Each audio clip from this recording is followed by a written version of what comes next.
Hello' guys, আমাৰ আজি সেউজপুৰ অঞ্চলত অনুষ্টুপীয়াকৈ মেডাম মেফি আয়োজন কৰিছিলে।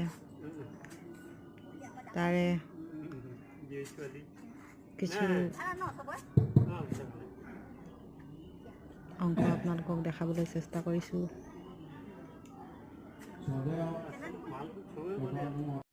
মই সভাপতি আপোনাক গ্ৰহণ কৰিছোঁ, ধন্যবাদ। এতিয়া মই কাৰ্যাঞ্চলত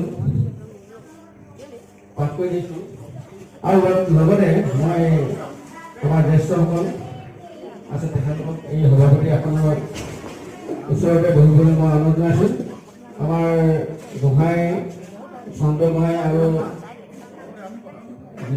আমাৰ কাকতলীয়া ইতিমধ্যে আমাৰ আসন গ্ৰহণ কৰিলে আমাৰ চন্দ্ৰ গোহাঁই আহিব লাগে আৰু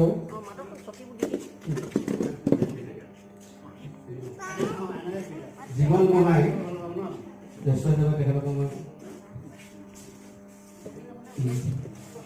আন মাতৃসকল আমাৰ ওচৰতে বহিছে বাৰু, তেখেতসকলক আমি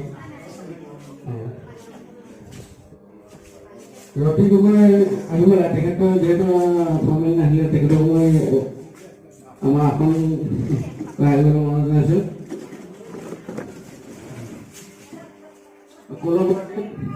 কলবাৰদেও মই অনুৰোধ জনাইছোঁ। ভৱেন গগৈ আছে।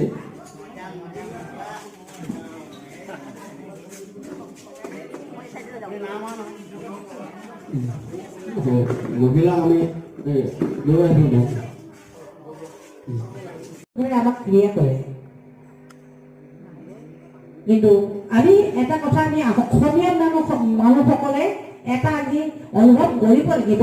যেনেধৰণে আমি আজি জ্যোতিপ্ৰসাদ আগৰৱালাৰ স্মৃতি চাওঁ কিবা এটা পাতিলোঁ, ধৰি লওক আজি ভূপেন হাজৰিকাৰ কিবা পাতিলোঁ, মৃত্যুবাৰ্ষিকী হওক বা জন্মৰ কাৰণে কিবা এটা আমি পাতিলোঁ।